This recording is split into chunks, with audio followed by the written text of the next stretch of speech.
Cordial saludo una vez más, amables hermanos, hermanas en el Señor Jesucristo.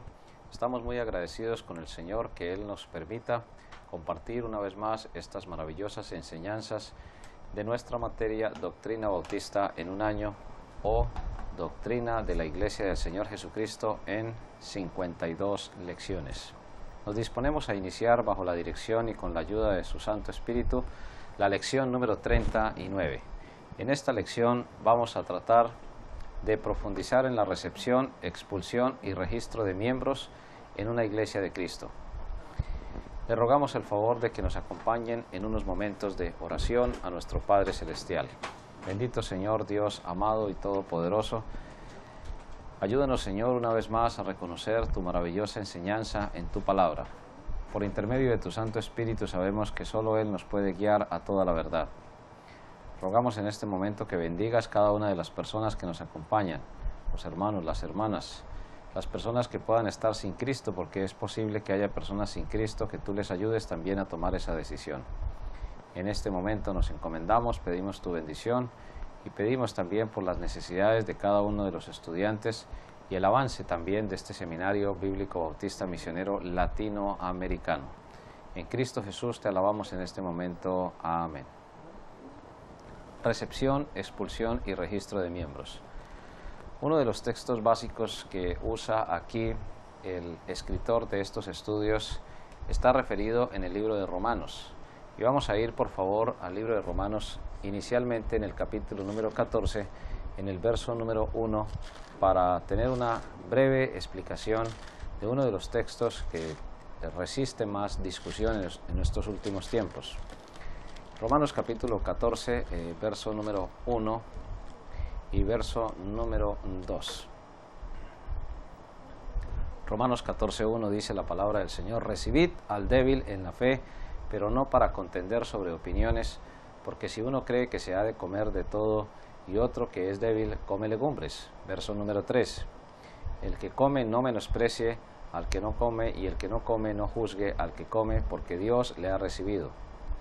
Verso número 4. ¿Tú quién eres que juzgas al criado ajeno? Para su propio Señor está en pie o cae, pero estará firme, porque poderoso es el Señor para hacerle estar firme. En estos primeros 4 versos del libro de Romanos, en el capítulo 14, número 1, hasta el verso número 4, podemos identificar que el Señor está hablando a través del apóstol a una iglesia local. ¿A cuál iglesia local? A la iglesia en Roma. No está dirigiéndose a un pastor en particular, a un cuerpo de diáconos o a un cuerpo de ancianos gobernantes, como se le llama en algunas congregaciones. Está refiriéndose a toda la iglesia, a toda la asamblea en la ciudad de Roma. Algunos afirman que la iglesia en Roma surgió porque después del día de Pentecostés, algunas personas que estuvieron participando allí en ese momento tan maravilloso cuando la iglesia fue bautizada en el Espíritu Santo y cuyos acontecimientos aparecen registrados en Hechos capítulo 2, pues de esos hermanos algunos fueron a Roma y establecieron una iglesia local del Señor Jesús.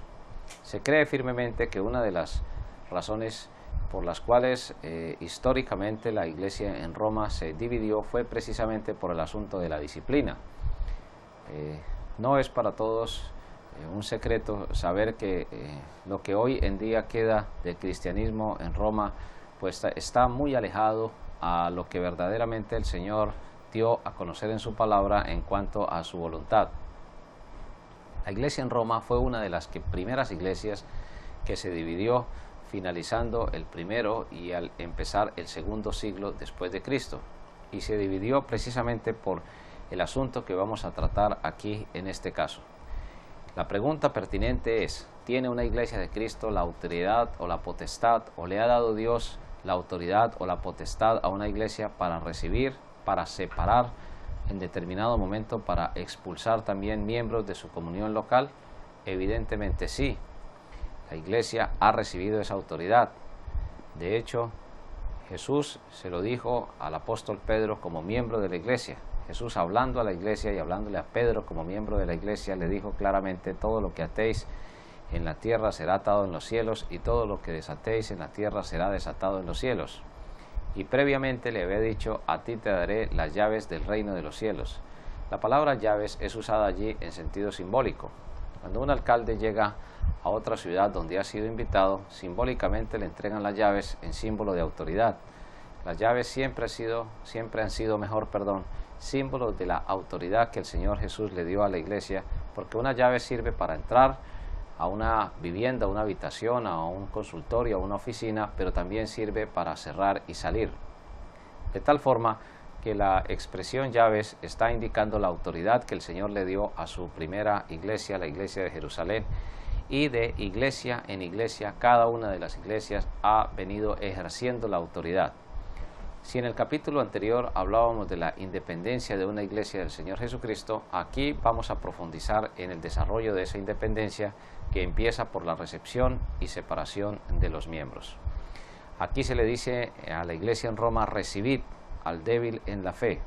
Una persona que ya se ha arrepentido después de su pecado, ¿qué hay que hacer con ella? Pues sencillamente la iglesia nuevamente debe recibirle en plena comunión, olvidando todas las cosas del pasado y restaurando la comunión. Precisamente el Señor está diciendo aquí que había una persona que había sido separada de la membresía de la iglesia, y había sido separada por cosas no muy claras. Hay cosas que no aparecen bíblicamente prohibidas. Se debe tener en cuenta aquí, hermano, que hay ocasiones en que uno no tiene aún pleno conocimiento de cómo vivir como cristiano. Es decir, se vive en una niñez cristiana. La iglesia de Corinto era una iglesia compuesta sobre todo por niños espirituales. Eran contenciosos, seguían personas humanas, confiaban más en sus propias capacidades, tenían problemas en los hogares muy serios, se demandaban en los tribunales, en fin, había problemas en cuanto a la doctrina de la resurrección. Era una iglesia que estaba en plena formación cuando el apóstol Pablo le escribe allá en 1 Corintios 3 y dice que no pude hablar, le dice el Señor a través del apóstol Pablo, como espirituales, porque aún sois carnales, aún habiendo entre vosotros contiendas y disensiones. De hecho, entonces, citando un poco ese ejemplo de la iglesia de Corinto, en Roma había algo similar. Hay ocasiones en que una persona no tiene todavía pleno conocimiento de cómo vivir como cristiano. Por ejemplo, el caso que se plantea aquí, se trata de uno que solo come legumbres y no come carne. Cree que su espiritualidad depende de su alimentación. Eso es una niñez espiritual. Es una niñez en el sentido de que nosotros sabemos que todos los alimentos Dios los creó para bienestar del ser humano, como lo dice allá en 1 Timoteo en el capítulo número 2, donde dice que en cuanto a los alimentos, Dios creó todos los alimentos para la subsistencia del ser humano. Los demonios, particularmente en su doctrina, atacan dos grandes áreas. Por exceso o por defecto, a veces atacan la familia y a veces atacan también el asunto de la alimentación. Cualquiera de las dos cosas son absolutamente perjudiciales. Lo que Dios está buscando es un pleno equilibrio de la voluntad de Él. Pero había personas en la iglesia en Roma que creían que elevaban su nivel de espiritualidad consumiendo solamente legumbres, ¿sí? Y ante todo, había otros que sostenían que no había ningún problema en consumir algunos alimentos de origen animal.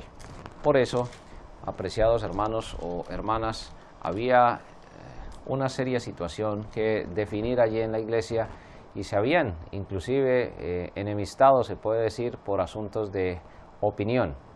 Pero la iglesia debería recibirle, y la iglesia debe recibir a una persona que expresa ya su arrepentimiento y que ha arreglado definitivamente las situaciones con Dios y con la iglesia. De hecho, somos llamados a perdonar, porque así como nosotros aspiramos a que Dios nos perdone, pues nosotros también debemos perdonar. Pero eso sí, la iglesia necesita tener muchísimo cuidado en el momento de recibir en la membresía, o mejor, de restaurar, porque evidentemente se necesitan pruebas, frutos dignos del arrepentimiento. Podemos citar algunos textos, particularmente en Apocalipsis, que tienen que ver con esta práctica en la iglesia del Señor Jesucristo. Podemos ir a Apocalipsis capítulo 2 para estudiar uno de los pasajes más conocidos en una de las iglesias mencionadas en las 7 congregaciones locales de Apocalipsis capítulo número 2. Allí en el libro de Apocalipsis, en el capítulo número 2, podemos ir al verso número 18. Y escribe al ángel de la iglesia en Tiatira. Ya sabemos que la palabra ángel allí es traducida como mensajero, y es un mensaje dirigido, una carta dirigida al pastor de la iglesia en Tiatira. El Hijo de Dios, el que tiene ojos como llama de fuego y pies semejantes al bronce bruñido, dice esto. Está hablando del Señor Jesucristo en sentido figurado. Yo conozco tus obras y amor y fe y servicio y tu paciencia, y tus obras postreras son más que las primeras. Entonces Jesús está dirigiéndose a la iglesia en Tiatira. Pero tengo unas pocas cosas contra ti, que toleras esa mujer Jezabel, que se dice profetiza, que enseña y seduzca a mis siervos a fornicar y a comer cosas sacrificadas a los ídolos. Y le he dado tiempo para que se arrepienta, pero no quiere arrepentirse de su fornicación. He aquí, yo la arrojo en cama y en gran tribulación a los que con ella adulteran, si no se arrepienten de las obras de ella. Y a sus hijos heriré de muerte, y todas las iglesias sabrán que yo soy el que escudriña la mente y el corazón. Os daré a cada uno según vuestras obras. Pero a vosotros y a los demás que están en Tiatira, a cuantos no tienen esa doctrina y no han conocido lo que ellos llaman las profundidades de Satanás, yo os digo, no os impondré otra carga. Pero lo que tenéis, retenedlo hasta que yo venga. Al que venciere y guardare mis obras hasta el fin, yo le daré autoridad sobre las naciones. Hay un texto muy claro aquí en cuanto al gobierno de Cristo con relación a su iglesia. Y las regirá, dice el verso 27, con vara de hierro, y serán quebradas como vaso de alfarero, como yo también la he recibido de mi Padre, y le daré la estrella de la mañana. Hablando de los galardones, el que tiene oído, oiga lo que el Espíritu dice a las iglesias. Cuando Dios da un tiempo para el arrepentimiento, no significa debilidad, no significa fragilidad de Dios, simplemente que en su misericordia infinita Él está extendiendo o renovando mejor una oportunidad para que se proceda al arrepentimiento. La iglesia de Cristo es el cuerpo menos indicado para el ser humano que no quiere arrepentirse, porque es un acto de la voluntad. El arrepentimiento no solo es absolutamente necesario para la salvación, y aquí vamos a hacer un énfasis muy decidido, porque muchas iglesias definitivamente han caído en una descomposición espiritual supremamente grande por la muy poca capacidad de los creyentes de arrepentirse. Ya soy salvo, entonces ya puedo hacer lo que yo quiera, entre comillas. Es como si el creyente tuviera licencia para practicar el pecado. De hecho, no es esa ni la voluntad de Dios, ni lo que construye, ni lo que edifica vivamente la vida de una persona, especialmente en su relación con Dios. El arrepentimiento no es solo un asunto absolutamente necesario para la salvación, sino también es un asunto absolutamente necesario para la vida cristiana. En esta iglesia, la de Tiatira, había muchas personas salvas, pero se habían desviado ¿hacia dónde? Hacia las profundidades de Satanás. La Biblia aquí está usando una ilustración muy certera, porque la Biblia habla de grados de maldad.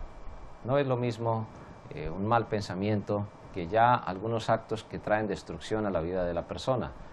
Todo es pecado, pero hay diferentes grados de maldad, así como hay diferentes grados de castigo. Si nosotros nos comparamos, por ejemplo, con una persona como Al Capone, que fue delincuente en los Estados Unidos por allá en los años 20, 30, pues entonces nosotros vamos a presentarnos como personas casi absolutamente puras, pero cuando nos comparamos con Cristo, entonces quedamos en otra condición. Nuestra tendencia humana es la de compararnos con los demás. No es esa la comparación válida. La comparación válida es con Cristo, porque Cristo es nuestro modelo, nuestro máximo exponente, como se diría en términos filosóficos, nuestro paradigma. Es la persona que va adelante de nosotros, que nos va mostrando el camino. De ahí que cuando una persona quiere restaurar su membresía en la iglesia del Señor Jesucristo, lo primero que hay que evidenciar es su grado de arrepentimiento.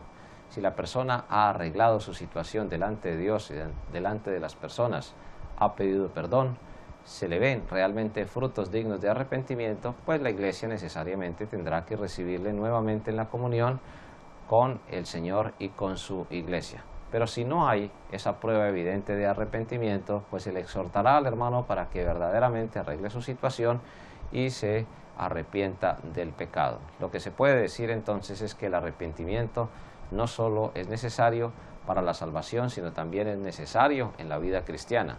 Muchas veces nos ilusionamos con algún tipo de prácticas que traen beneficio aparente a nuestras vidas, en otras palabras, nos traen un grave perjuicio.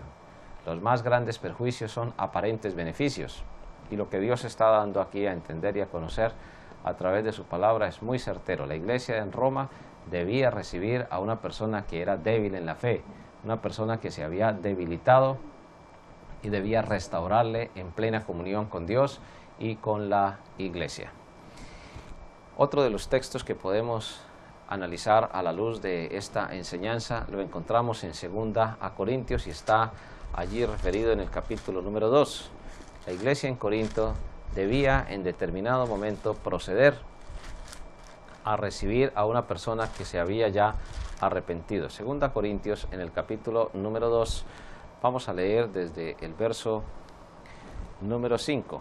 Pero si alguno me ha causado tristeza, dice el apóstol inspirado por el Espíritu Santo, no me la ha causado a mí solo, sino en cierto modo, por no exagerar, a todos vosotros.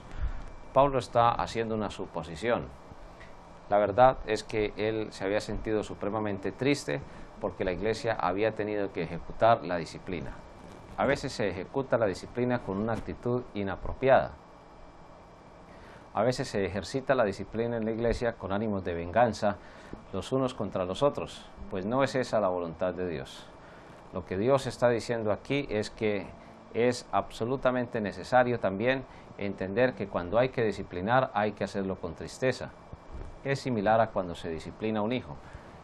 La disciplina, la palabra griega originalmente significa conducirle. ¿Conducirle a través de qué? De una instrucción. Nadie puede disciplinar de acuerdo a la voluntad de Dios sin antes haber instruido, sin antes haber dirigido, luego corregido y por último, si no hay una respuesta positiva a la instrucción, a la enseñanza, a la corrección, entonces sí habrá que aplicar el castigo. Un hermano de la iglesia de Corinto fue separado de la membresía. ¿Tenía la iglesia autoridad para separarlo? Sí, porque públicamente se había hecho manifiesta su práctica consecutiva de la actividad pecaminosa que traía destrucción a su propia vida, a la vida de la familia y también a la vida de la iglesia. Lo que podemos especular un poco, ampliar un poco en esta explicación es que posiblemente se refiere a la persona mencionada en 1 Corintios capítulo 5, pero no está plenamente certificado. Aquí está Pablo hablando de una persona que necesitaba ser recibida una vez más, como miembro en una iglesia del Señor Jesús. Pero él le escribe a toda la iglesia. Dice en el verso número 6, 2 Corintios capítulo 2, verso 6. Le basta a tal persona esta reprensión hecha por muchos. Así que al contrario, vosotros más bien debéis perdonarle y consolarle para que no sea consumido en demasiada tristeza. Verso número 8. Por lo cual os ruego que confirméis el amor para con él. La iglesia de Corinto debía en determinado momento recibir una vez más a la persona porque se había visto que la persona se había apartado ya del pecado. Porque también para este fin os escribí, para tener la prueba de si vosotros sois obedientes en todo. Y al que vosotros perdonáis, yo también. Porque también yo lo que he perdonado, si algo he perdonado por vosotros, lo he hecho en presencia de Cristo. Para que Satanás no gane ventaja alguna sobre nosotros, pues no ignoramos sus maquinaciones. La realidad es que si una iglesia debería perdonar a una persona que verdaderamente se ha arrepentido, es un asunto final de la iglesia. La iglesia de Cristo es la que en definitiva ha tomado esa decisión de recibirle nuevamente como miembro en el seno de la iglesia local. Y así sucesivamente podemos encontrar, apreciados hermanos, hermanas en Cristo, una maravillosa enseñanza aquí con relación a la recepción y también al recibimiento después de que la persona ha sido separada de la membresía. El derecho de una iglesia para separar a las personas está reconocido en la Iglesia de Cristo, pero no solamente el derecho para separar, también el derecho, el deber de recibir a las personas en plena restauración es la voluntad del Señor cuando hay suficientes evidencias de que la Iglesia ha encontrado que la persona que ha sido separada pues ha procedido al arrepentimiento y se ha reconciliado de corazón con Dios y con su Iglesia. El libro de Gálatas, en el capítulo número 6, nos da a nosotros una actitud muy precisa también en cuanto a esta práctica. Gálatas capítulo 6, a partir del verso número 1. Hermanos, si alguno fuere sorprendido en alguna falta, vosotros que sois espirituales, restauradle con espíritu de mansedumbre, considerándote a ti mismo, no sea que tú también seas tentado. Sobrellevad los unos las cargas de los otros y cumplid así la ley de Cristo. Hermanos y hermanas, la actitud para recibir miembros está aquí también ampliamente explicada. Si alguno fuere sorprendido en alguna falta, es decir, tomado por sorpresa, hay algunas traducciones que lo hablan un poco más popularmente. En términos populares sería sorprendido con las manos en la masa, como se diría así, de esa forma, en términos populares. Pero hablando aquí, una iglesia del Señor Jesucristo debe tener una actitud adecuada al momento de restaurar. Restaurar a una persona es un asunto espiritual, pero hay que hacerlo no con ánimo vengativo, sino hay que hacerlo con un espíritu de mansedumbre. ¿De dónde viene la mansedumbre? La mansedumbre es un fruto del Espíritu Santo. Hay que recordar que en el carácter del cristiano hay una serie de frutos que es el Espíritu Santo el que los produce. Amor, gozo, paz, paciencia, benignidad, templanza, mansedumbre, fe. Contra tales cosas no hay ley. Si somos guiados por el Espíritu de Dios, entonces vamos a buscar restaurar a la persona con el suficiente espíritu de mansedumbre para que nos consideremos a nosotros mismos. Dice la palabra del Señor que hay que mirarnos a nosotros mismos, no sea que tú también seas tentado. Dios no tienta a nadie, porque Dios no puede ser tentado. Y aquí hay que hacer la validez de la claridad doctrinal. Algunos dicen Jesús no es Dios porque fue tentado allá en el desierto. Y Jesús sí fue tentado, pero Jesús fue tentado en su parte humana. Jesús tiene dos naturalezas, la humana y la divina. La tentación que viene de Satanás. Sabemos que Dios nos prueba para sacar lo bueno que tenemos dentro de nosotros, o mejor, lo que Dios ha puesto como bueno delante de nosotros, y sabemos que Satanás tienta siempre para extraer lo malo de nuestra propia naturaleza pecaminosa. Siempre afirmamos que los peores enemigos de nosotros somos nosotros mismos, nuestra propia naturaleza que nos inclina a tomar una serie de decisiones que a veces nos llevan a una profunda tristeza y a un gran desengaño. Pero la mansedumbre es simplemente un fruto del Espíritu Santo básico al momento de recibir a los miembros, no solamente los nuevos, porque casi siempre cuando una persona está recién convertida, se ha arrepentido, ha recibido a Cristo, se ha bautizado y pide ingresar a la iglesia del Señor, lo hacemos con una actitud de jolgorio, de alegría, de gran regocijo. Pues de la misma manera podemos nosotros reconocer a aquellas personas que se necesitan recibir nuevamente como miembros en la iglesia del Señor. Dice la Biblia claramente que hay gozo en el cielo cuando un pecador se arrepiente, porque Jesús ha venido a buscar lo que se había perdido. Él no vino a buscar justos, sino vino a buscar pecadores para que procedamos al arrepentimiento. Todos, absolutamente todos los seres humanos en determinado momento necesitamos reconocer nuestros pecados, nuestros errores y decirle al Señor pues que solamente Él nos puede restaurar. ¿Qué va a usar Dios? Va a usar su iglesia local para recibirnos nuevamente al interior como miembros de la iglesia del Señor y poder, como dice aquí la palabra de Dios, sobrellevar los unos las cargas de los otros. En las épocas bíblicas la forma de llevar las cargas era muy diferente a las nuestras. Había en cierto modo camellos para transportar la carga, pero no daban abasto, como se diría en términos populares, porque el número de ellos era bastante reducido. Los seres humanos llevaban sobre sus espaldas las cargas, y cuando dos personas se encontraban en el camino y sobre sus espaldas llevaban los bultos, la manera de descansar era colocarse de espaldas el uno al otro, y mientras el uno sobrecargaba la espalda del otro, descansaba, y luego cambiaban de posición para ayudarse. Eso es lo que significa la expresión sobrellevar los unos las cargas a los otros, y cumplida así la ley de Cristo, que es la ley del amor. Hay ocasiones en que los cristianos, cuando vemos a otras personas sobrecargadas con sus dificultades, entonces les colocamos más cargas encima, y lo que hacemos es sobrecargar a la persona con críticas, con burlas, con actitudes que no son positivas, y caemos entonces en el pecado de no considerarnos a nosotros mismos. Nos gusta muchísimo que nos ayuden, pero no nos gusta muchísimo ayudar a otras personas a sobrellevar sus enormes dificultades. De por sí, la vida es supremamente compleja, y cuando no se toman las mejores decisiones, pues la vida se vuelve más compleja, porque hay problemas que uno mismo busca y hay problemas que normalmente van a llegar.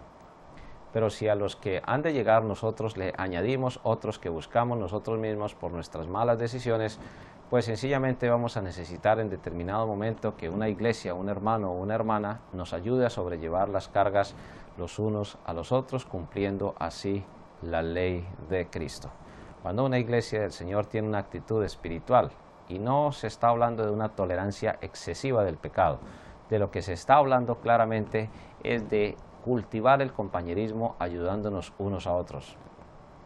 Y en el verso 3 empieza una explicación, porque el que se cree ser algo no siendo nada a sí mismo se engaña.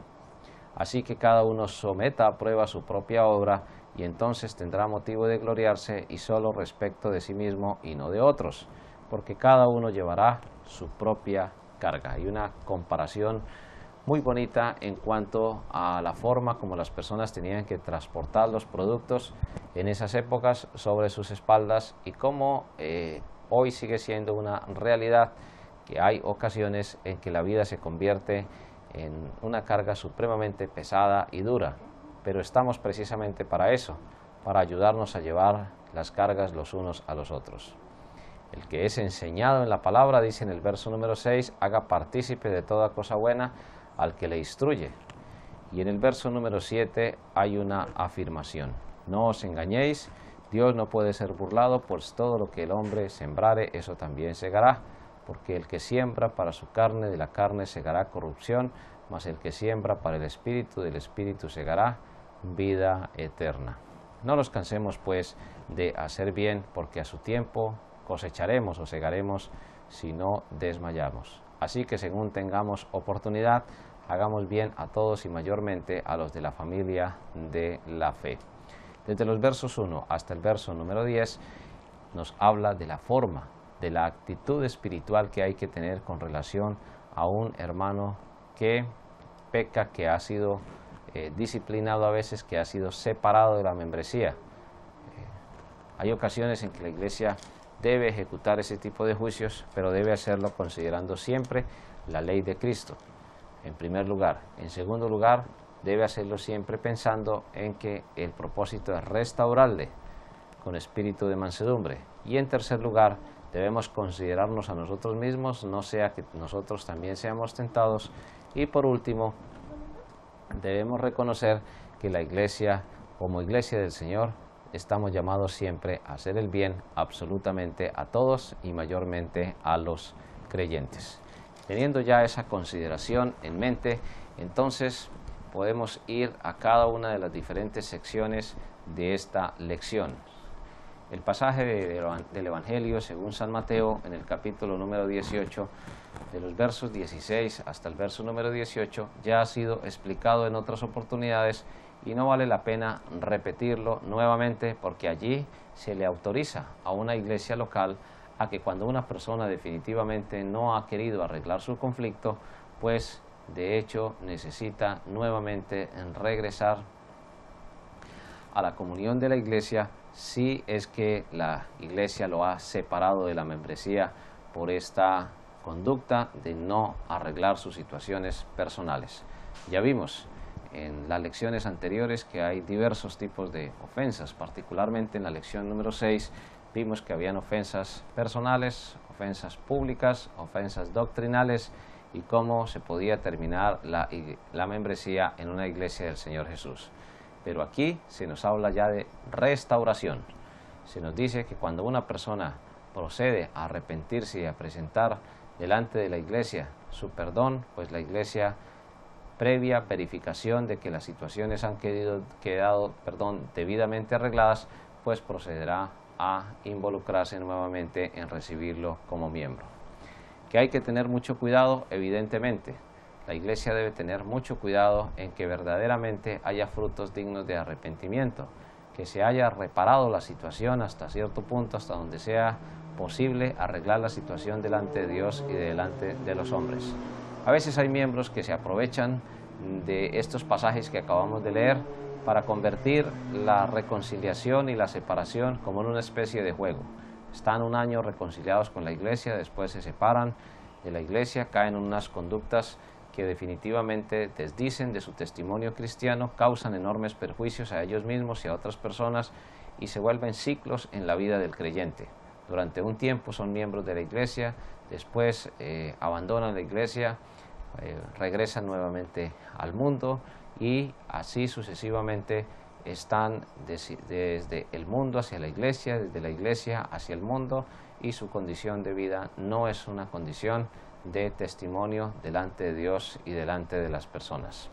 Por eso es que la iglesia debe vigilar cuidadosamente la admisión de miembros en la iglesia, sobre todo la admisión de miembros restaurados, porque en muchas ocasiones, como decimos, pues se vuelve una práctica continua la de que el miembro se separa, se recibe, vuelve y se separa, vuelve y se recibe, vuelve otra vez a separarse y vuelve otra vez a recibirse. De hecho, el Señor dice que debemos perdonar 70 veces 7 y el 7 es el número de la perfección. Pero hay que tener en cuenta que la iglesia del Señor es una institución absolutamente apartada por Dios y para Dios y que debe considerarse seriamente la recepción, la separación también de los miembros. La dirección del Santo Espíritu de Dios será suficiente. Hay momentos en que las pruebas en cuanto al testimonio son tan evidentes que hasta la profesión de fe de la persona debe revisarse. Si una iglesia considera que una persona ha entrado en prácticas, como lo dice en 1 de Juan capítulo 3, en el verso número 9, donde se nos afirma que el que ha nacido de Dios no practica el pecado, es decir, no peca cada día más, sino cada día peca menos. Pero si la condición de la persona es una condición de arrogancia, de no querer arreglarse con Dios y con la iglesia, pues definitivamente la iglesia tendrá que proceder con mucho amor cristiano a considerar su nuevo ingreso a la membresía de la iglesia local.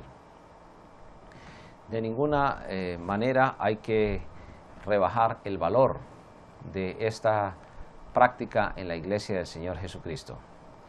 En cuanto a las tareas para los alumnos, hay tres afirmaciones allí. Las iglesias del Nuevo Testamento admitían miembros en su comunión. En Hechos capítulo 2, en los versos 40 y 42, dice que las personas se añadían. ¿Cómo se añadían? Se añadían por bautizo. Y de hecho, lo que podemos ver es que la iglesia practicaba su autoridad de recibir los miembros en plena comunión, inmediatamente después se bautizaban. Las iglesias del Nuevo Testamento expulsaron miembros de su comunión. En la iglesia de Tesalónica, por ejemplo, había problemas en cuanto al trabajo de los hermanos. Habían algunos hermanos que no trabajaban absolutamente en nada, ni se preparaban. Es decir, cuando una persona no trabaja, no estudia, no realiza ningún tipo de actividad, sino simplemente tiene como estilo de vida la absoluta vagancia, pues es una persona que debe ser amonestada. Hay personas que en esta época, por ejemplo, tienen necesidad de prepararse en sus estudios académicos o en sus labores técnicas para desempeñar un trabajo. Pues su trabajo es precisamente prepararse para el trabajo en el próximo futuro. Pues son personas que están desempeñando un tipo de actividad para su vida laboral. Pero en la iglesia de Tesalónica definitivamente no era así. El apóstol Pablo dio un ejemplo supremamente claro cuando él mismo trabajaba allá en su ministerio terrenal, en su ministerio ordenado por la iglesia de Antioquía, trabajaba y combinaba los dos tipos de trabajos, el trabajo en la obra de Dios y el trabajo de hacer tiendas de campaña o carpas, que eran las formas de vivienda que tenían en esa época los apóstoles, particularmente encabezados por el apóstol Pablo. Las iglesias del Nuevo Testamento también podían restaurar miembros separados. Son las tres grandes ideas. La primera, admitían miembros en la comunión, recibían miembros por bautizo o recibían miembros, por ejemplo, por testimonio, cuando definitivamente los archivos de la iglesia no se encontraban, o recibían miembros por traslado por carta, porque las relaciones se manejaban a través de cartas, como ya lo vimos en Hechos capítulo número 15, en el verso número 30. Pero también las iglesias separaban miembros cuando tenían que hacerlo, en momentos en que la iglesia necesitaba ejercitar su disciplina. Indiscutiblemente la iglesia procedía a hacerlos, pero también procedían a restaurarlos como miembros que habían sido separados, como miembros que tenían la suficiente capacidad de recibir las personas y luego de proceder a la correspondiente reconciliación, pues definitivamente entraban ahora en un proceso de restauración, de recibirles nuevamente. El perdón implicaba el olvido de sus situaciones anteriores, porque Dios no solamente quita la barrera. Es muy importante recordar que la palabra perdón viene del griego áfesis, que significa colocar una barrera en la comunión. Es como una gran muralla. El pecado es como una enorme muralla que se coloca entre Dios y el hombre. Pero cuando el ser humano, hombre o mujer creyente, llegamos mejor en arrepentimiento, pues Dios quita esa barrera y la comunión con Él está totalmente restablecida, y las bendiciones no se harán esperar sobre la vida del creyente. La iglesia de Cristo tiene el derecho de decir quiénes han de ser sus miembros, porque a ella es que se le ha dado la autoridad y la sabiduría para tomar ese tipo de decisiones. ¿Tiene la obligación la iglesia de admitir cuantos solicitan ser miembros, siempre y cuando se cumplan los requisitos bíblicos? Sí. Una persona puede ser convencida, pero no convertida. Una persona convencida sabe intelectualmente, porque tiene una fe intelectual, que Cristo murió en la cruz por sus pecados. Pero no basta una fe intelectual, se necesita una fe salvadora, se necesita una fe que contenga arrepentimiento. ¿Cuál es la diferencia entre la fe que está solamente en la mente y la fe que brota del corazón? Pues la fe que brota del corazón es una fe que contiene el arrepentimiento para salvación primero y para restauración inmediatamente después. En estas preguntas para discusión, pues necesitamos concluir en el punto número 3. ¿Quién determina el tiempo cuando el solicitante está capacitado para ser recibido? Y hay una serie de opciones. El pastor, sabemos que no, porque el pastor no es la iglesia. Los diáconos, tampoco solamente los diáconos. La comisión de membresía, hay iglesias que tienen comisiones especiales para recibir y separar miembros, tampoco es una práctica bíblica. La iglesia en pleno, ahí es donde encontramos la enseñanza de la palabra de Dios. Toda la iglesia en pleno tiene la autoridad y tiene la capacidad de tomar una decisión de recibir a una persona o de reconocer si la persona está capacitada para recibirle como miembro. ¿Puede la iglesia anular un acto de recepción y expulsión? Dice aquí las bases para hacerlo. Cuando la iglesia se da cuenta de que no hay frutos verdaderos de creyente en el candidato que ha presentado o que se ha presentado para recibirle nuevamente, para restaurarle o para por primera vez acogerlo como miembro de la iglesia, pues sencillamente la iglesia tendrá la suficiente oportunidad de tomar una decisión absolutamente sabia. No es bueno precipitarse en estos asuntos. Se necesita de bastante oración, se necesita de bastante discernimiento, se necesita de buscar realmente la voluntad de Dios para reconocer este tipo de situaciones en la vida de una persona. Hermanos y hermanas en nuestro Señor Jesucristo, es para nosotros una maravillosa oportunidad de bendición poder recordar estas enseñanzas de la palabra de Dios. Nuevamente hay que enfatizar, y nuevamente enfatizamos, que la autoridad la tiene la iglesia, que la iglesia debe tener suficiente espíritu de restauración, es decir, de mansedumbre, no de orgullo, no de vanidad, sino simplemente la iglesia necesita con suficiente mansedumbre tomar una decisión que esté consultando siempre la voluntad de Dios, que es la ley de Cristo, que es la ley del amor. Pero amor no es solamente sentimentalismo, amor también es corrección. Hay ocasiones en que dice la palabra de Dios que el que ama, su hijo lo corrige, lo disciplina, lo conduce. La expresión desde el original griego implica instrucción. Quien ama a su hijo, pues necesariamente lo instruye, lo corrige, lo dirige, y en determinado momento, como último recurso, pues tendrá que aplicar el castigo para retornarlo a la situación de disciplina. Podemos citar entonces finalmente el libro de Hebreos para concluir en el capítulo número 12, cuando dice: en verdad, Hebreos 12, 11, que ninguna disciplina al presente parece ser causa de gozo, sino de tristeza, pero después da fruto apacible de justicia a los que en ella han sido ejercitados. Y hay una comparación aquí en cuanto a que si somos hijos de Dios, pues Él nos va a instruir, Él nos va a corregir y Él nos va a ayudar a mejorar en nuestra vida. Siempre es necesario concluir estas lecciones sobre la recepción, separación, expulsión de miembros, registro de miembros, recordando que es toda la iglesia la que tiene la facultad, la oportunidad y la autoridad de recibir de separar miembros, considerando siempre la ley de Cristo, la ley del amor, que contempla la suficiente mansedumbre para restaurarnos en amor los unos a los otros. Que el Señor nos continúe bendiciendo a todos grande y ricamente,